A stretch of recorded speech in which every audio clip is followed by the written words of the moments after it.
So let's talk about previous year most asked questions. So oxygen dissociation curve के बारे में पहले हम बात करेंगे. So in oxygen dissociation curve आप क्या देख सकते हो.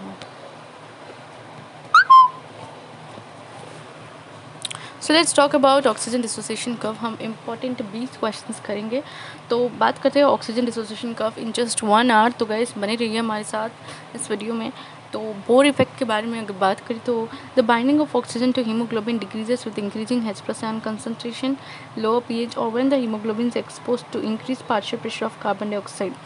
This phenomenon is known as the Bohr effect. It is due to a change in the binding affinity of oxygen to hemoglobin. Bohr effect causes a shift in the oxygen dissociation curve to the right. So Bohr effect is primarily responsible for the release of oxygen from oxyhemoglobin to the tissues. This is because of increased partial pressure of carbon dioxide and decreased pH in the actively metabolizing cells. So effect of 2,3-BPG बात करते हैं. 2,3-bisphosphoglycerate on oxygen affinity of hemoglobin. So 2,3-bisphosphoglycerate to 2,3-BPG, formerly 2,3-bisphosphoglycerate, is the most abundant organic phosphate in the erythrocytes. In the erythrocytes, the most abundant organic phosphate is 2,3-BPG. Okay, so 2,3-BPG is the most abundant organic phosphate in the erythrocytes. Most abundant organic phosphate in the erythrocytes is 2,3-BPG. Its molar concentration is approximately equivalent to that of hemoglobin. 2,3-BPG is produced in the erythrocytes from an intermediate 1,3-bisphosphoglycerate of glycolysis. This short pathway referred to as Rappaport-Lubrin shunt. So it is described in carbohydrate metabolism.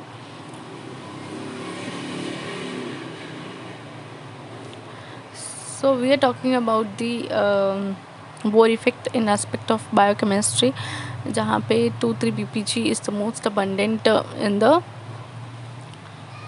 RBCs. तो physiology के aspect पे बात करते हैं.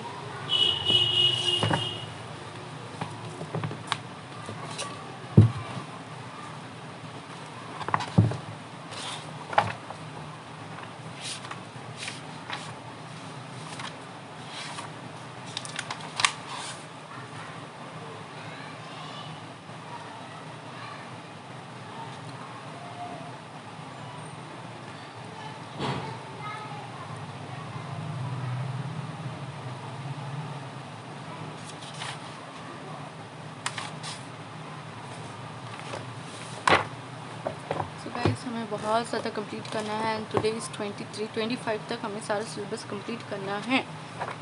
सो let's talk about this.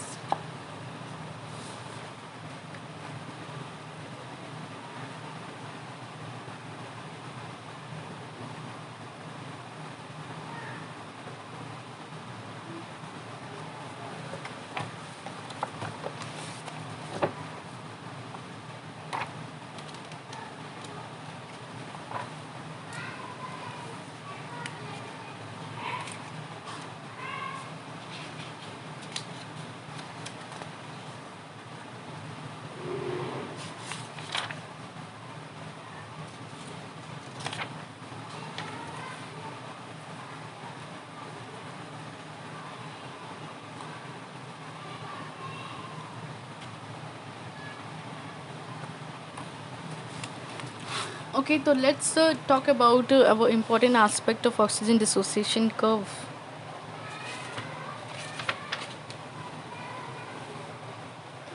तो oxygen dissociation curve जाने से पहले हमें थोड़ी बेसिक्स जाननी पड़ेगी. एंड उसके लिए हम बात करते हैं transport of gases in blood. तो ऑक्सीजन ट्रांसपोर्ट कैसे होता है. So oxygen is transported from lungs to the tissues in 2 methods. physically dissolved in the plasma and in combination with hemoglobin in red blood cells. तो जो oxygen transport है वो कैसे होता है. तो देखिए oxygen transport is from the lungs to the tissues in 2 methods. एक dissolve physically dissolve in the plasma and in combination with haemoglobin in red blood cells. तो इस तरह से होता है. तो ऑक्सीजन 2 तरह से ट्रांसपोर्ट, एक तो डिजॉल्व हो सकता है और दूसरा हीमोग्लोबिन के साथ मिल के जा सकता है. फिजिकली डिजॉल्व फॉर्म के बारे में बात करें तो in the physically dissolve form in plasma only about 2% of oxygen is transported. सिर्फ 2% ऑक्सीजन ट्रांसपोर्ट होता है, सिर्फ 2% ऑक्सीजन ट्रांसपोर्ट होता है। Physically dissolve form in plasma only about 2% of oxygen is transported. I hope I am audible. Yes. So, in physically dissolved form in plasma, only about 2% of oxygen is transported. सिर्फ 2% oxygen transport होता है। In physically dissolve form in plasma only about 2% of oxygen is transported. सिर्फ 2% ही transport होता है। The amount of physically dissolve oxygen in blood can be predicted from Henry's law. Henry's law से आप पता कर सकते हैं कि कितना ऑक्सीजन डिजॉल्व हो सकता है प्लाज्मा में। तो Henry's law states that the amount of gas that dissolves in a liquid at a given temperature is proportional to the partial pressure of gas. तो एक टेम्परेचर में कितना ज़्यादा गैस, कितना अमाउंट ऑफ गैस डिज़ोल्व हो सकता है वो डिपेंड करता है partial pressure of the gas. यहाँ पे ऑक्सीजन की बात करें तो Henry's law states that the amount of gas that can be dissolved in a liquid at a given temperature depends upon the it is proportional to the partial pressure of the gas that is need to be dissolved. So Henry's law states that the amount of gas that dissolves in a liquid at a given temperature is proportional to the partial pressure of the gas. Thus the quantity of dissolved oxygen in arterial blood is calculated from the following equation. That is, dissolved gas is equal to oxygen solubility into partial pressure of oxygen in arterial blood. ठीक है, तो dissolved oxygen कितना होता है? Dissolved oxygen हमें पता करना है। Oxygen solubility 0.003 ml per deciliter of blood per mmHg into partial pressure of oxygen in arterial blood, that is 95 mmHg. Normal partial pressure of oxygen is, and इनको multiply करने में आपको मिलता है 0.3 ml per deciliter of blood। तो कितना ml of oxygen dissolve हो सकता है एक डेसीलीटर ऑफ ब्लड में? That is 0.3 ml. Thus, at partial pressure of oxygen of 95 mmHg, the dissolved oxygen is 0.3 ml per deciliter. That means a normal healthy adult 0.3 ml of oxygen is transported in dissolved form in 100 ml of blood. Deciliter means 100 ml.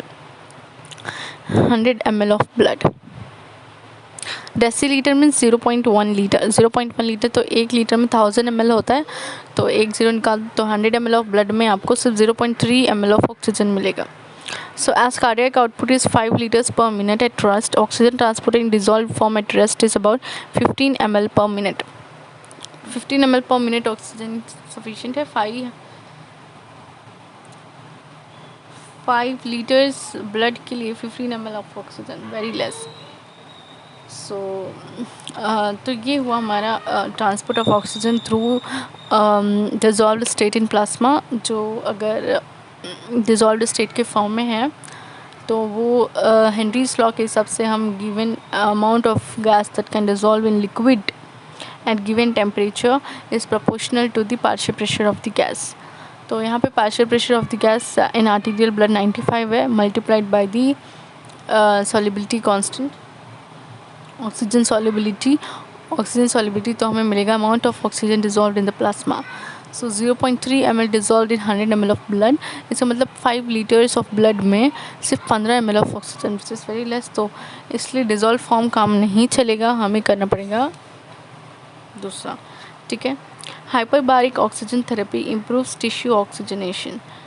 तो hyperbaric oxygen therapy जब हम देते हैं तो 0.3 ml of oxygen is transported in dissolved form in 100 ml of blood.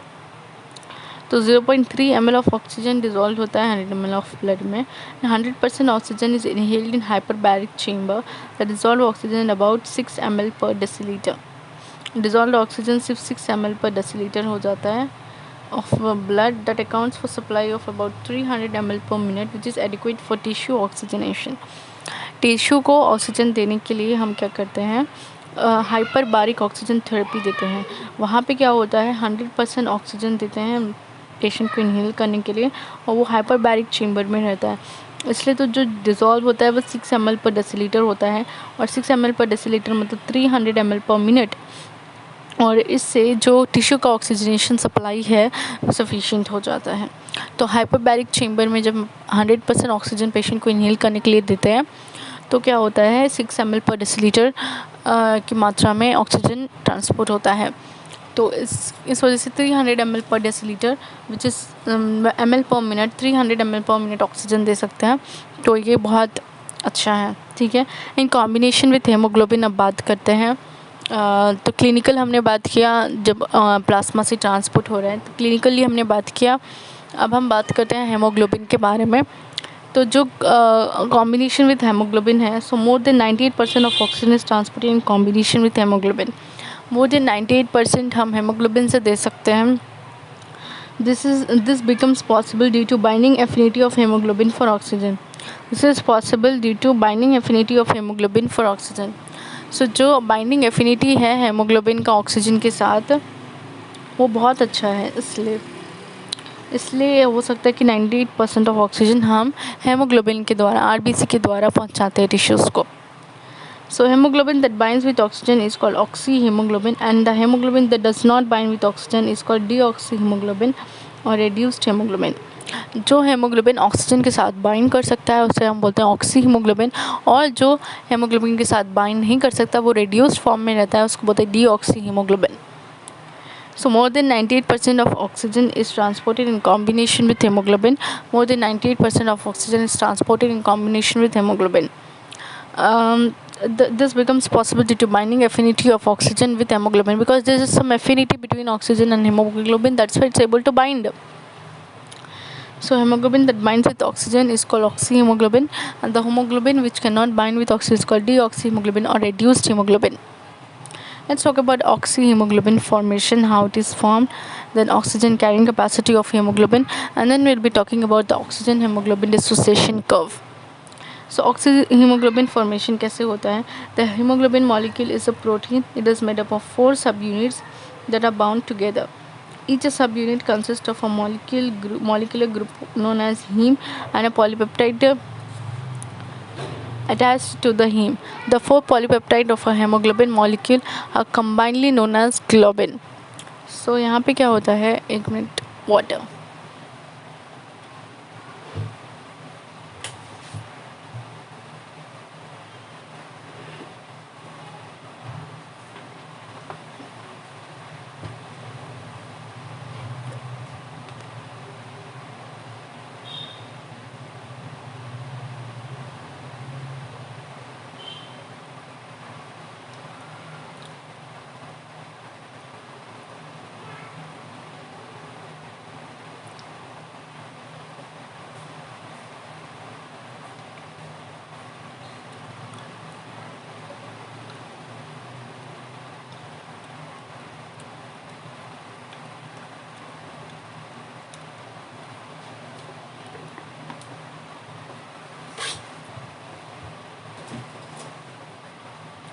तो मैंने इस podcast के लिए ब्रांड न्यू माइक परचेस किया है, एंड तो you can see a sound improvement.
Okay, so let's talk about it.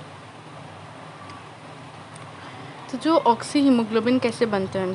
तो जो हीमोग्लोबिन मॉलिक्यूल है वो एक प्रोटीन होता है, उसमें 4 हीम सब यूनिट्स होते हैं that are bound together. Each subunit consists of a molecular group known as heme and a polypeptide attached to the heme. The 4 polypeptides of a hemoglobin molecule are combinedly known as globin. Each heme group contains one atom of iron to which oxygen binds. Since each iron atom can bind one molecule of oxygen, a single hemoglobin molecule can bind 4 molecules of oxygen. Hemoglobin binds with oxygen only when the iron is in ferrous state. ठीक है, तो अब हम बात कर रहे हैं haemoglobin के बारे में. तो गाइस आज हमें कैसे भी लोअर लिम कंप्लीट करना है, अपर लिम कंप्लीट करना है जो कल बच गया था, एंड फिजियोलॉजी का क्वेश्चन पेपर करना है. दिस 2 क्वेश्चन पेपर्स करेंगे हम डेली. हम एक सब्जेक्ट का 2 क्वेश्चन पेपर करेंगे. ओके. सो ऑक्सी हीमोग्लोबिन फॉर्मेशन के बारे में हम पढ़ रहे थे. तो जो ऑक्सी हीमोग्लोबिन में क्या होता है, जो haemoglobin molecule is the hemoglobin molecule is a protein made up of 4 subunits that are bound together. Each subunit consists of a molecular group known as heme and a polypeptide attached to the heme. The 4 polypeptides of a hemoglobin molecule are combinedly known as globin. Each heme group contains one atom of iron to which oxygen binds. Since each iron atom can bind one molecule of oxygen, a single hemoglobin molecule can bind with 4 molecules of oxygen. Hemoglobin binds with oxygen only when the iron is in ferrous state. So, have you heard about methemoglobin in which the iron is in ferric state? So it cannot bind with oxygen. The Fe+2 iron is in hemoglobin is oxidized to ferric iron to form methemoglobin. Thus, methemoglobin can't bind oxygen. Methemoglobin can't bind with oxygen. Methemoglobin formation occurs under the influence of various compounds like nitrites and sulfonamides. So आपको nitrites और sulfonamides के साथ बच के रहना. nitrites, TT, nitrites and sulfonamides. Methemoglobin is also formed spontaneously. However, the enzyme methemoglobin reductase is present in red cell that reduces methemoglobin to hemoglobin. Therefore, normally only about 1.5% of total hemoglobin is methemoglobin. तो gas हमारे जो है वो 7-8 घंटे waste हो चुके हैं. 1 or 2 hours में से हमने 7-8 घंटे वेस्ट कर दिया है. However, the enzyme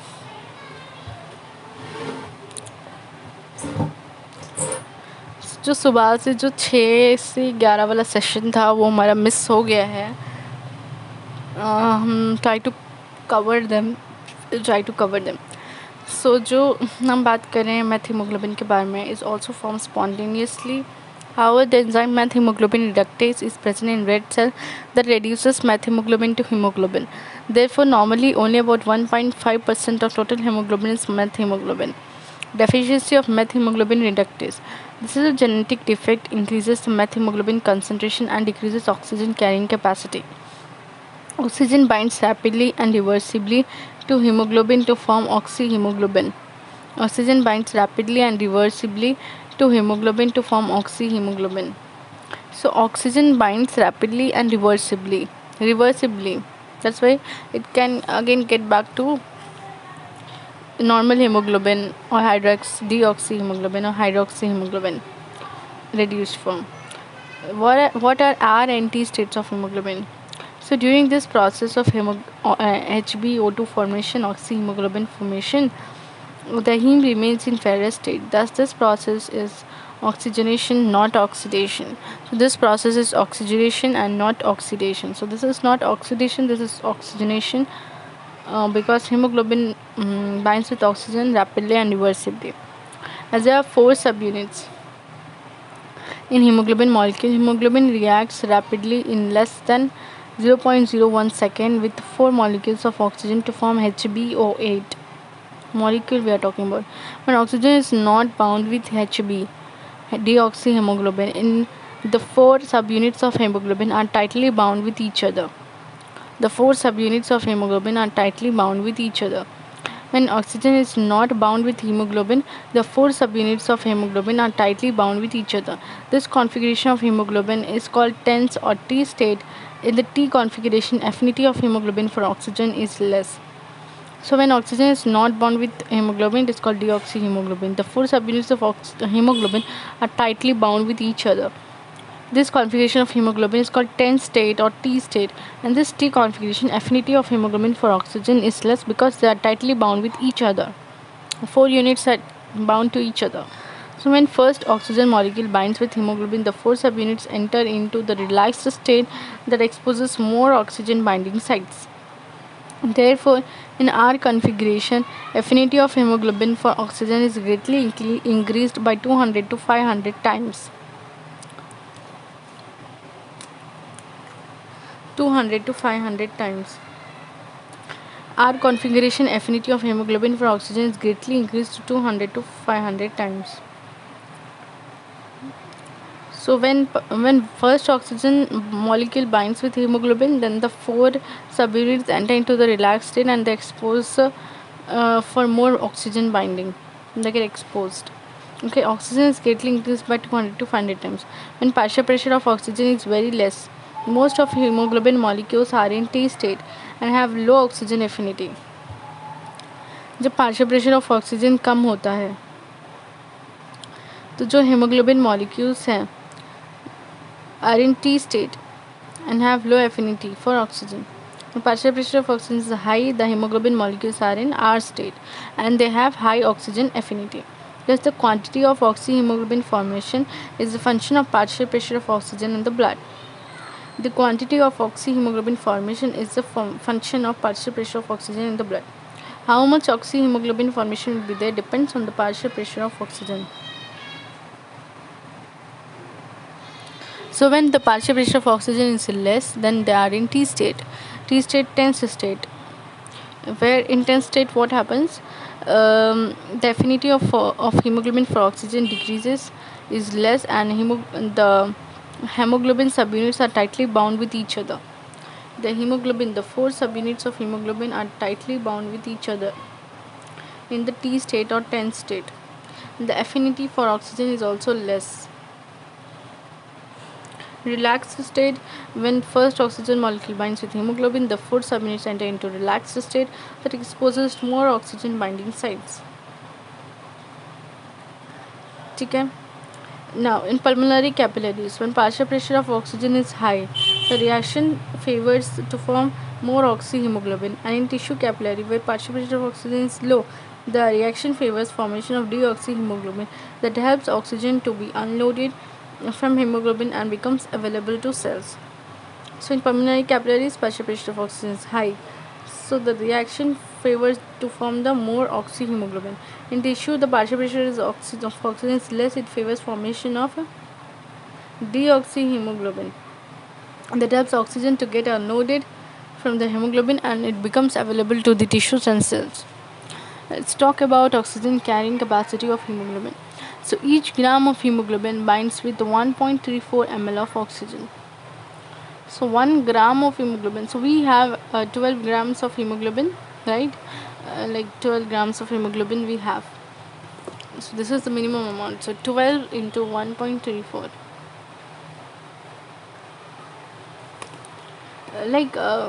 We take 12 or 15. Let's take 15 grams of hemoglobin in a very healthy adult, and then we'll get 20.1 ml of oxygen per deciliter per blood. So we get 20 ml. So 20 ml of oxygen per deciliter. So that's the sufficient amount. The maximum amount of oxygen that can be carried by hemoglobin is called the oxygen carrying capacity, and the oxygen carrying capacity of hemoglobin is how much? So in a healthy individual, the oxygen carrying capacity of arterial blood is about 20 ml of oxygen per 100 ml of blood. 20 ml of oxygen per 100 ml of blood, considering the hemoglobin concentration of 15 gram per cent. So 1.34 ml into 15, 20.1 ml of oxygen per deciliter of blood. Oxygen content of hemoglobin. Oxygen content of hemoglobin. HbO2 content is the amount of oxygen actually bound to hemoglobin. So what is oxygen content of hemoglobin? HbO2 content is the amount of oxygen actually bound to hemoglobin. So what is oxygen content of hemoglobin? HbO2 content is the amount of oxygen actually bound to hemoglobin, whereas oxygen capacity of hemoglobin is the amount of oxygen that can potentially bind with hemoglobin. Oxygen content is Oxygen content of hemoglobin means it is the amount of oxygen actually bound to the hemoglobin. Actually bound. Oxygen capacity means how much is the potentiality of hemoglobin to bind with oxygen. Amount of oxygen that can potentially bind with hemoglobin. What is actually there is oxygen constant. Capacity means तुम कितना कर सकते हो. Content means तुमने कितना किया. Capacity मतलब तुम्हारी पोटेंशियल कितना है तुम्हारा. जैसे कि पढ़ाई के बारे में बात करें, तुम्हारी पढ़ाई हुई है 50%, तुम्हारा पोटेंशियल कितना है 100% पढ़ने का है. सो that's the thing. The percentage saturation of haemoglobin with oxygen. जैसे कि मान लेते हैं ऑक्सीजन कंटेंट, ऑक्सीजन कैपेसिटी के एग्जांपल. ऑक्सीजन कंटेंट जैसे कि तुम दिन में तुम्हारा पोटेंशियल है पढ़ने का 12 घंटे, तुम्हारा पोटेंशियल 15 घंटे, बिकॉज यू मेडिको. सो तुम्हारा है 15 घंटे पोटेंशियल पढ़ने का, लेकिन तुम कितने घंटे पढ़ रहे हो. तुम पढ़ रहे हो 5 घंटे ही पढ़ पा रहे हो. सपोज मान लेते हैं तुम मेडिको हो ना, तो 10 घंटे पढ़ रहे हो. तुम्हारा पोटेंशियल है 15 घंटे पढ़ने का, तुम एक्चुअल पढ़ कितना रहे हो 10 घंटे. तो 10 घंटे तुम्हारा ऑक्सीजन कंटेंट है और ऑक्सीजन कैपेसिटी कितनी है 15 घंटे. That's the thing. The percentage saturation of hemoglobin with oxygen is the ratio of the quantity of oxygen actually bound with the quantity that can be potentially bound multiplied by 100. तो अगर तुम्हें percentage saturation of haemoglobin निकालना है कि कितना saturate हो रहा है, percentage saturation of haemoglobin with oxygen क्या है. It is a ratio of quantity of oxygen actually bound, मतलब oxygen content, to the quantity that can be potentially bound multiplied by 100. Oxygen saturation क्या है. Oxygen saturation तुम्हारा result है oxygen saturation.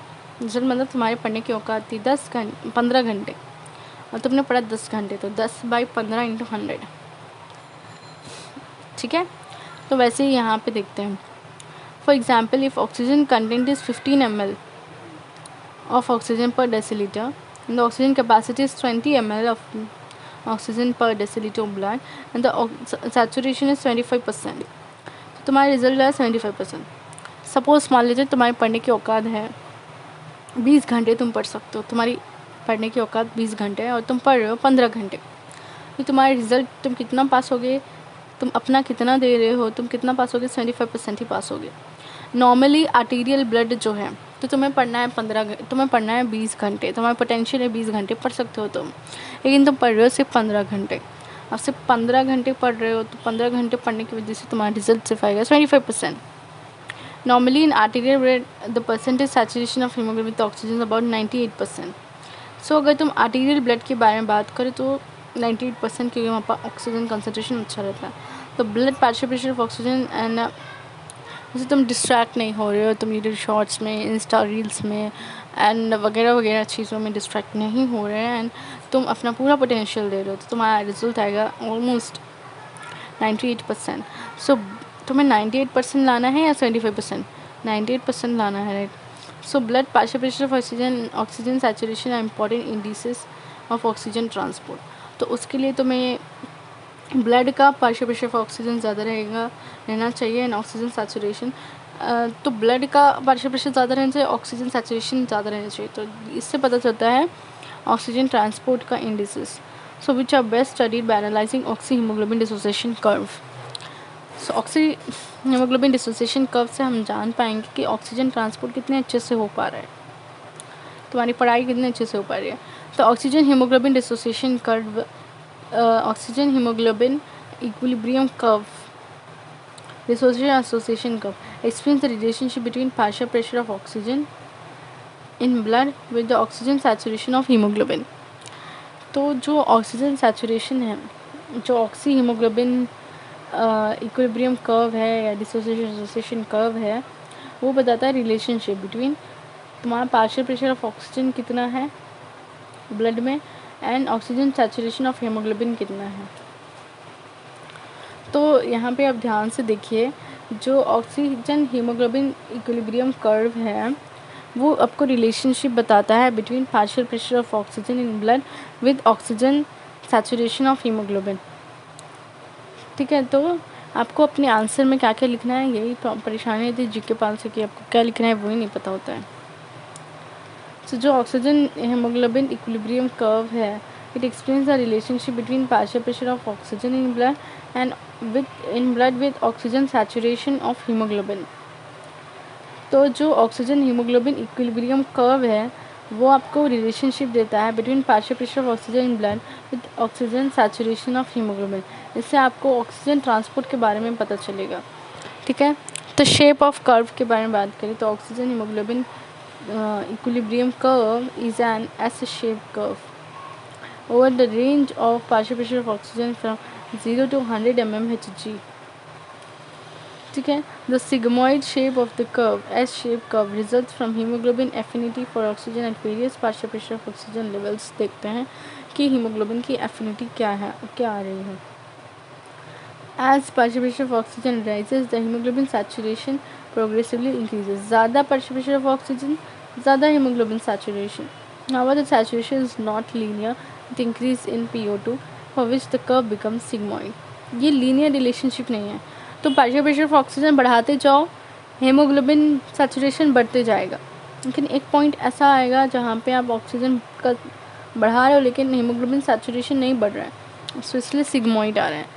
S-shaped oxyhemoglobin equilibrium curve enables oxygen to saturate hemoglobin under high partial pressures in the lungs and to give up large amount of oxygen with small changes in partial pressure of oxygen at the tissue level। Phases of तो यहाँ पे एक important point बोल रहे हैं कि जो S-shaped hemoglobin oxyhemoglobin equilibrium curve है enables oxygen to saturate hemoglobin under high partial pressure in the lungs and to give up large amounts of oxygen with small changes in partial pressure of oxygen at the tissue level। Tissue पे ज़्यादा oxygen ला के देना, partial pressure में ज़्यादा change नहीं आना। Phases of the curve, the curve is divided into two major phases, steep phase and plateau phase। तो जब ऑक्सीजन डिसोसिएशन कर्व के बारे में पूछा, आपको बताना है कि ऑक्सीजन डिसोसिएशन कर्व और ऑक्सीजन एसोसिएशन कर्व या oxygen haemoglobin equilibrium curve, it explains the relationship between the partial pressure of oxygen and the oxygen saturation of hemoglobin। So the shape of the curve is S-shape or sigmoid shape। It results from the hemoglobin affinity for oxygen at various partial pressure of oxygen levels ranging from 0 to 100 mmHg। As partial pressure of oxygen rises, hemoglobin saturation increases, but this increase is not linear, that's why the shape of the curve is sigmoid। The S-shaped hemoglobin equilibrium curve enables oxygen to saturate hemoglobin under high partial pressure in the lungs and to give up large amounts of oxygen at the tissue level with the small changes in the partial pressure of oxygen। Phase of the curve, phases of the curve is divided into two phases, one is steep phase and the other is plateau phase। Steep phase, the curve has a steep slope between partial pressure of oxygen of 100 to 60 mmHg। Steep slope मिलेगा आपको, steep slope 0 to 60 mmHg तक steep curve मिलेगा। 10 to 60 तक आपको steep curve मिलेगा, मतलब वो अच्छा खासा बढ़ रहा है, तब अच्छा खासा स्लोप है उसका, अच्छे से बढ़ रहा है। So during this phase क्या होता है, phase of curve, combination of oxygen with hemoglobin increases very rapidly as partial pressure increases from 10 to 60 mmHg। Oxygen saturation of hemoglobin is about 90% at partial pressure of oxygen 60 mmHg। 60 mmHg है तो 90% haemoglobin saturation देखने को मिलेगा। कितना है? 90% haemoglobin saturation देखने को मिलेगा। सिग्निफिकेंस ऑफ स्टीप फेज, इसका क्या सिग्निफिकेंस है? तो देखिए इन दिस स्टीप फेज क्या होता है, जो ऑक्सीजन सैचुरेशन ऑफ हीमोग्लोबिन है वो बहुत बढ़ जाता है, बहुत हाई हो जाता है। In this steep phase oxygen saturation of haemoglobin is very high. Less increase in partial pressure of oxygen leads to greater percentage saturation of hemoglobin and therefore facilitates oxygen loading। Less increase in partial pressure of oxygen leads to greater percentage saturation of hemoglobin and therefore facilitates oxygen loading। Also, change in steep portion of the curve in reverse direction causes unloading of oxygen in the tissues। A small decrease in partial pressure of oxygen in the tissues results in unloading of large amount of oxygen to the tissues. The steep phase allows large quantities of oxygen to be released from hemoglobin in the tissue capillaries where a lower capillary partial pressure of oxygen prevails. This is especially achieved by shifting the curve to right. Shift occurs mainly on the steep phase by increased H plus or by increased carbon dioxide.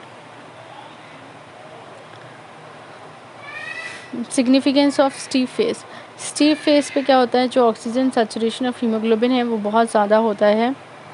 Guys if you are liking the my podcast, तो हम daily podcast करते हैं between 6 to 11 morning and evening.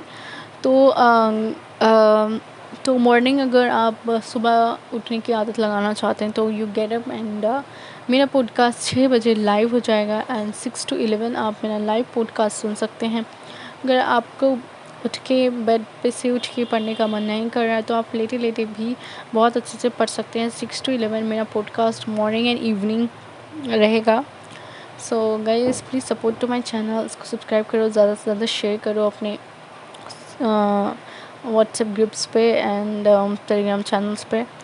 So support to my channel guys. तो अगर आप exams पास में हैं and आप उठ नहीं पा रहे हैं, बहुत कोशिश कर रहे हैं, आप मॉर्निंग नहीं उठ पा रहे हैं, आधा दिन बिता दे रहे हैं सोने में, सो गाइस आपको बस लेटे लेटे 6 to 11 अगर आप मेरा पॉडकास्ट सुन लेते हैं, 5 घंटे का पॉडकास्ट जहाँ पे मैं एक क्वेश्चन पेपर कंप्लीट करूँगी, जहाँ पे हम 20 क्वेश्चंस को डिटेल में डिस्कस करेंगे. उसके वही टॉपिक से रिलेटेड जो भी क्वेश्चंस आएंगे आपका कवर हो जाएगा guys. So I request you to listen to my 5 hours podcast from 6 to 11, जहाँ पे आप बहुत सारे टॉपिक्स कवर कर सकते हैं एंड ऑलमोस्ट 20 क्वेश्चंस कवर कर सकते हैं. That's my guarantee.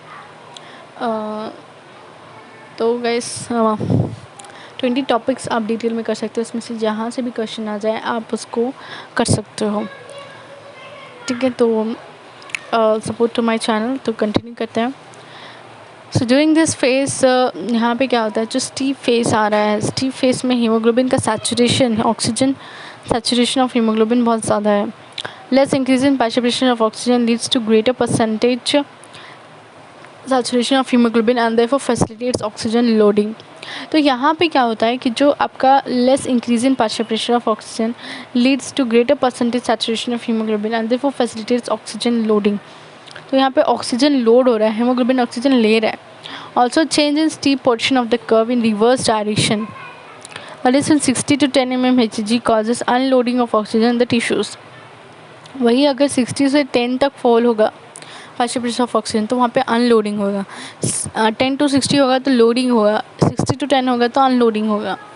A small decrease in partial pressure of oxygen in the tissues results in unloading of large amount of oxygen to the tissues. सो यहाँ पे क्या हो रहा है कि जो स्मॉल डिक्रीज है partial pressure of oxygen in the tissues results in unloading of large amount of oxygen to the tissues. Small decrease in partial pressure of oxygen in the tissues, एक थोड़ा सा डिक्रीज होने की वजह से क्या हो रहा है, small decrease in partial pressure of oxygen in the tissues results in unloading of large amount of oxygen to the tissues. The steep phase allows large quantities of oxygen to be released from hemoglobin in the tissue capillaries where a lower capillary partial pressure of oxygen prevails. This is especially achieved by shifting the curve to right.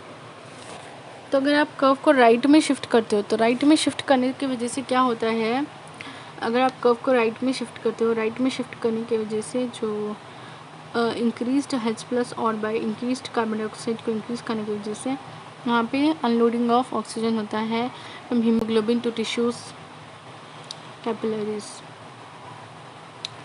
Plateau phase में अगर आप देखें, the curve begins to plateau at partial pressure of oxygen around 60 mmHg and flattens at about 70 mmHg. So plateau phase में अगर आप देखें तो वहाँ पे क्या हो रहा है, प्लेट्यू फेस बिगिन होता है 60 mmHg और फिर फ्लैट हो जाता है 70 mmHg पे फ्लैट हो जाता है. The increase in partial pressure of oxygen have above 60 mmHg produces only a small increase in oxygen binding, क्योंकि ऑलमोस्ट सैचुरेट हो चुका है वो, बस थोड़ा सा और होगा. A small increase in oxygen binding.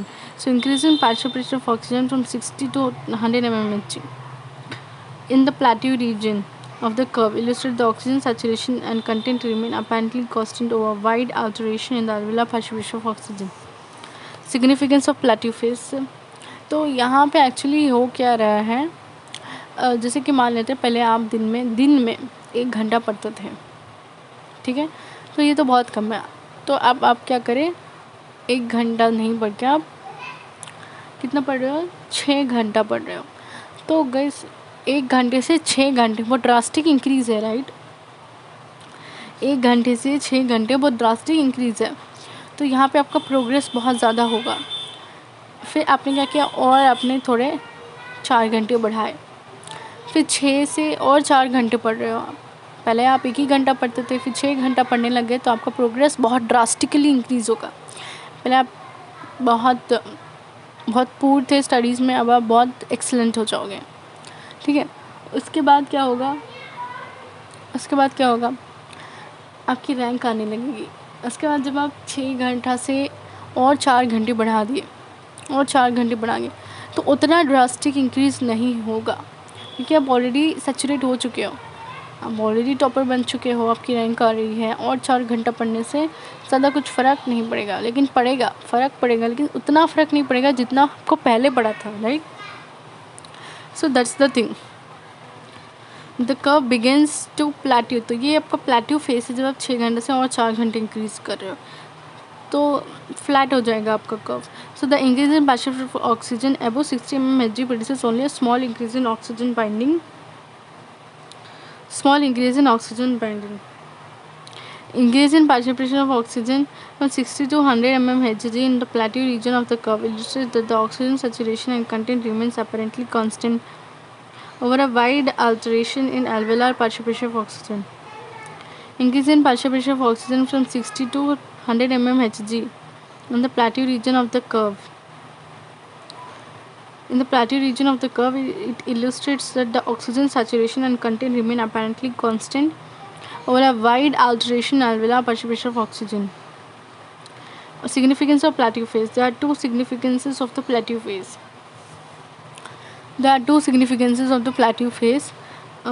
दो इम्पोर्टेंस हैं प्लेट्यू फेज के। तो एक है in different situations like at high altitude और in pulmonary disease in which a moderate hypoxia decrease in partial pressure of oxygen from 95 to 60 mmHg occurs. The total amount of oxygen carried by the hemoglobin decreases only by 5 to 10%. Since hemoglobin saturation is about 90% and partial pressure of oxygen 60 mmHg, तो 60 mmHg पे ही आपका जो saturation है वो 90% है, 90% कर पा रहे हो, ठीक है। 90% 60 mmHg पे ही हो जा रहा है, 90% 60 mmHg पे ही हो रहा है, 60 mmHg पे ही 90% कर पा रहे हो। तो 5 to 10% क्या हो रहा है, 5 to 10% ही डिक्रीज़ होगा अगर कुछ पल्मोनरी डिसीज़ हो गया या हाई आल्टीट्यूड सिकनेस पे हो रहा है, जहाँ पे आपका already 60 mmHg partial pressure maintain रह रहा है, हाइपोक्सिया हो गया पल्मोनरी डिसीज़ की वजह से, तो भी ज़्यादा डिक्रीज़ नहीं होगा, सिर्फ 5 से 10% होगा। This plateau is the curve provides a safety factor through which even a significant decrease in lung function can allow normal saturation of hemoglobin. Normal होगा अगर पल्मोनरी डिसीज़ की वजह से तो भी है, तो ठीक है। ऑक्सीजन, तो it provides a safety factor, plateau phase provides a safety factor. Oxygen saturation and content remain Fairlie constant spite of wide fluctuations in alveolar partial pressure of oxygen. ज़्यादा फ्लक्चुएशन हो रहा है फिर भी ऑक्सीजन सैचुरेशन कांस्टेंट रहेगा। For example, if partial pressure of oxygen, arterial partial pressure of oxygen rises from 100 to 120 mmHg, hemoglobin saturation increases only slightly, सिर्फ 97 से 98 हो जाएगा। 120 mmHg तक आपका partial pressure of arterial oxygen है, तो alveolar oxygen है तो 97 से 98 होगा। This is the reason why oxygen content cannot be raised appreciably by hyperventilation or by breathing 100% of oxygen, because hemoglobin is already completely saturated with oxygen and partial pressure of oxygen 100 mmHg. तो यही reason है कि अगर आप oxygen content बढ़ा रहे हो, hyper ventilate कर रहे हो, 100% ऑक्सीजन दे रहे हो, लेकिन हेमोग्लोबिन को ज़्यादा कुछ फ़र्क नहीं पड़ेगा, बिकॉज वो ऑलरेडी सैचुरेटेड है, ऑलरेडी वो टॉपर है भैया, और 4 घंटे आप बढ़ा के ज़्यादा फ़र्क नहीं। अगर वो 4 घंटे, जब 10 घंटे हो गए उसके, जब आप 4 घंटे कम भी कर रहे हो तो ज़्यादा कुछ फ़र्क नहीं पड़ेगा, क्योंकि वो ऑलरेडी 6 घंटे पढ़ के टॉपर है भाई। और 4 घंटे बढ़ा रहे हो तो उससे कुछ ज़्यादा फ़र्क नहीं पड़ेगा, वो टॉपर ही रहेगा। जब वो 4 घंटे कम कर दोगे तो भी ज़्यादा फ़र्क नहीं पड़ेगा, ठीक है। सो ये बोलना चाह रहा है। So this is true only for normal people at sea level. If a person has low arterial partial pressure of oxygen due to lung disease, or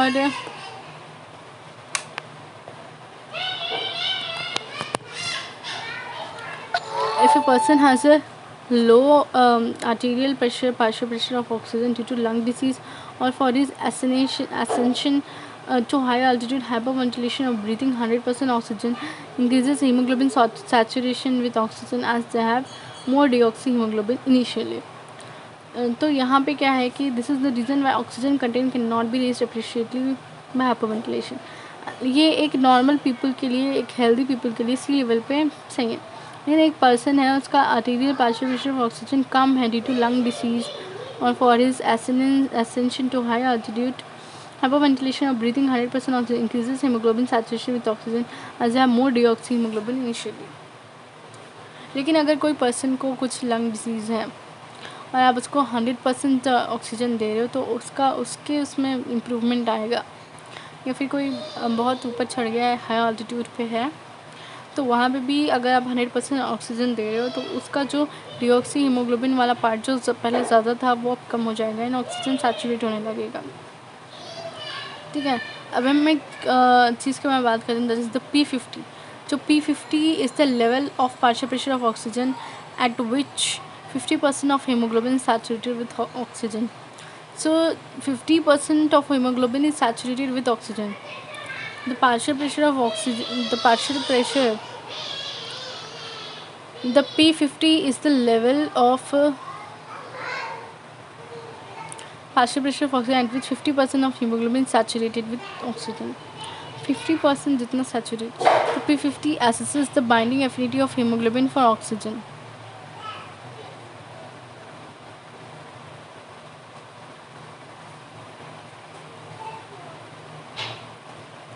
P50 assesses the binding affinity of hemoglobin for oxygen. P50 assesses the binding affinity of hemoglobin for oxygen. In adults at sea level, the normal P50 occurs at partial pressure of oxygen of 27 mmHg. Alteration of P50 value has a greater impact on the sleep phase of the curve. तो यहाँ पे क्या हो रहा है, जो P50 assesses the binding affinity of hemoglobin for oxygen, जो P50 है it assesses the binding affinity of hemoglobin for oxygen, तो ये बताएगा आपको कि binding affinity of oxygen with hemoglobin सही है कि नहीं। In adults at sea level, the normal P50 occurs at PeO2 of 27 mmHg पे 50% saturation हो रहा है। Alteration in the P50 value has a greater impact on the steep phase of the curve. P50 steep phase of the curve पे greater impact आएगा।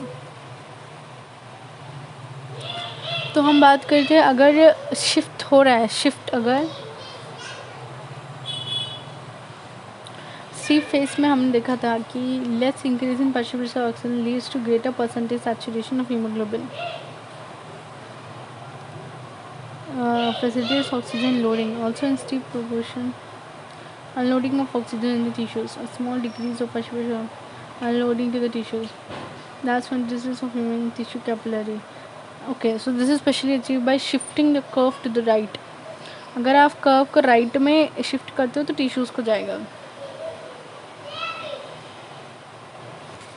Right को देते हो तो आपको टिश्यूज़ को ऑक्सीजन मिलेगा,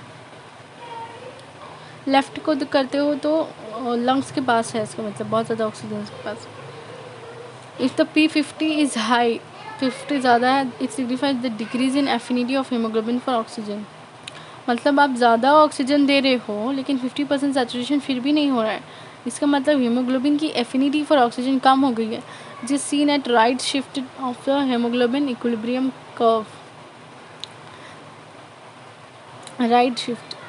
Conversely, P50 is low. It signifies shift of the curve to the left, which affinity of hemoglobin for oxygen is more. P50 is low. P50 कम है, इसका मतलब P50 कम है, इसका मतलब आप कम ऑक्सीजन दे रहे हो और हीमोग्लोबिन सैचुरेट हो रहा है फिर भी, तो shift curve to the left. Saturation बढ़ रहा है मतलब लेफ़्ट में जा रहा है। हीमोग्लोबिन और ऑक्सीजन अगर पास में आ रहे हैं तो लेफ़्ट को जाएगा, और अगर राइट को जा रहे हैं तो